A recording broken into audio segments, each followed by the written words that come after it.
윤석열 대통령이 공시가격을 시세를 90%까지 올리는 문재인 정부의 공시가격 현실화 로드맵을 폐지하겠다고 밝혔습니다. 이런 가운데 올해 부동산 관련 세금 부과 기준이 되는 전국 아파트 공시가격이 지난해보다 1.52% 오르면서 소폭 상승한 것으로 나타났습니다. 취재기자 연결해서 자세한 소식 알아봅니다. 이승윤 기자. 네, 경제부입니다. 예, 문재인 정부 때 수립된 공시가격 현실화 로드맵이 3년 만에 폐지된다고요? 네, 그렇습니다. 정부가 부동산 공시가격의 시세 반영률을 오는 2035년 90%까지 끌어올리는 것을 목표로 한 공시가격 현실화 로드맵의 폐기를 전격 발표했습니다. 문재인 정부는 부동산 시세와 공시가격 사이에 괴리가 크다면서 공시가격의 시세 반영률을 매년 높이는 로드맵을 제시했습니다. 그런데 이 부동산값 급등에 현실화 로드맵의 여파까지 겹쳐서 공시가격은 큰 폭으로 올랐고 보유세 부담도 덩달아 급증했습니다. 그래서 시세가 떨어졌는데 공시가격만 오르는 모순적인 상황이 발생하기도 했습니다. 이에 정부는 지난해부터 공시가격 현실화율을 로드맵 도입 이전인 2020년 수준으로 낮춰놓고 수정 혹은 폐기 여부를 논의한 끝에 오늘 본격적으로 폐기를 공식화했습니다. 정부는 이 공시가격 산정 때 시세 변화를 넘어서는 인위적인 개입을 하지 않겠다면서 로드맵 폐기로 국민 부담이 줄어든다는 점을 강조했습니다.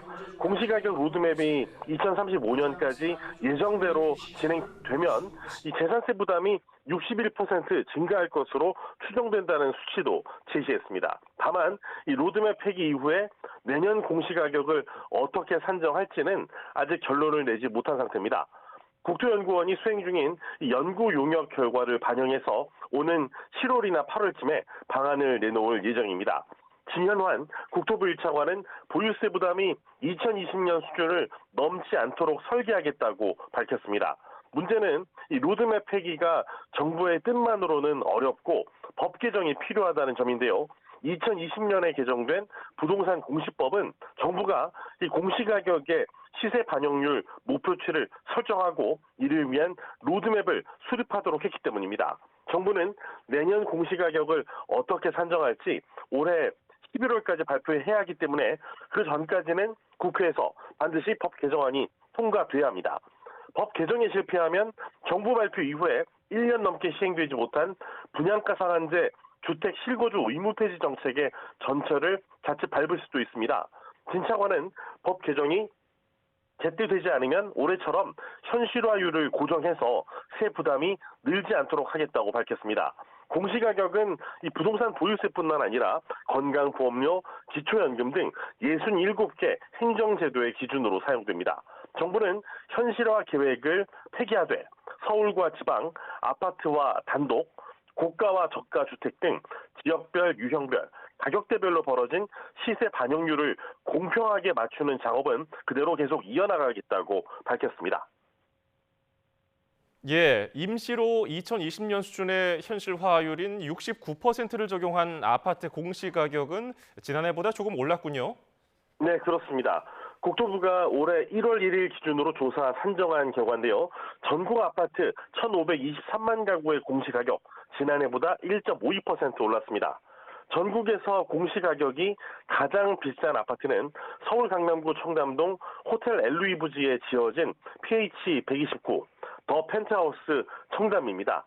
전용 면적 407제곱미터의 공시가격이 무려 164억 원입니다. 지난해보다 1억 6천만 원 올랐는데 4년 연속 가장 비싼 아파트가 됐습니다. 아파트 공시가격이 가장 많이 오른 시도 살펴보면요.